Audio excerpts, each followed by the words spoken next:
Hey, Open Water Church, Pastor Billy with you again on this Thursday morning. Hope you're having a good morning so far. I would like to talk to you again about our second response as we tap into God's protection. We're finishing off the Shout It series this past Sunday, and so we're just fleshing out and unpacking some of those ideas this week with you.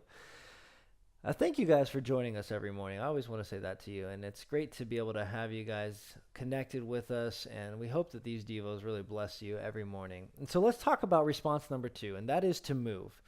You know, when God reveals his plans, when God reveals the things that he wants to do, we need to be ready to move. Let's look at the Magi's response in Matthew 2:9. It says, "After they had heard the king, they went on their way, and the star they had seen in the east went ahead of them until it stopped over the place where the child was." And then Joseph and Mary's response in Matthew chapter 2, verse 14. "So he got up, he took the child and his mother during the night and left for Egypt." You know, a lot of times we ask God to, Lord, I need you to show me. Show me what is next. And God, please give me some confirmation. God, give me your insight. Give me your wisdom. However you often ask that in your prayer life.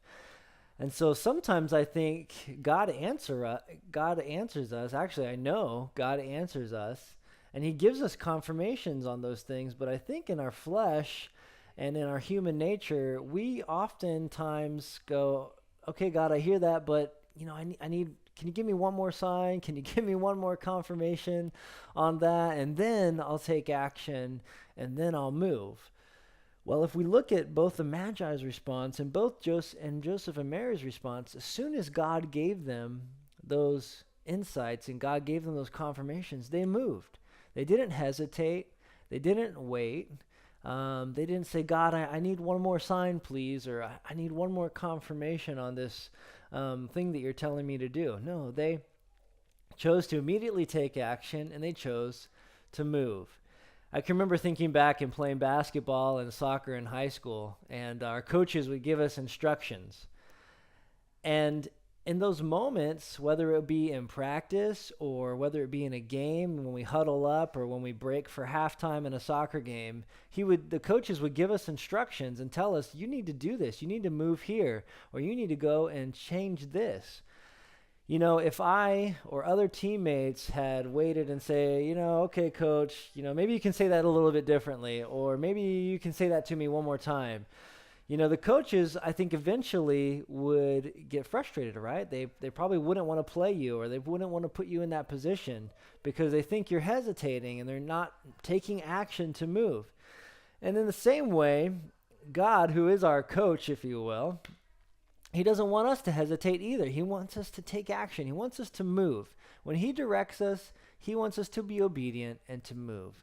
And so the question for you today and for me today is, are we ready to move? Are we in that mindset of saying, God, you know what's best for me.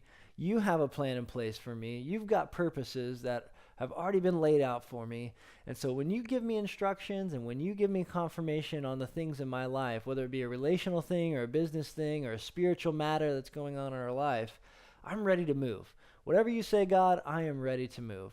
Let's take that mindset in 2017. Whenever God says something, whenever God directs us with something, don't wait, don't hesitate. Let's be people who will move. Have a great day, and we'll see you tomorrow.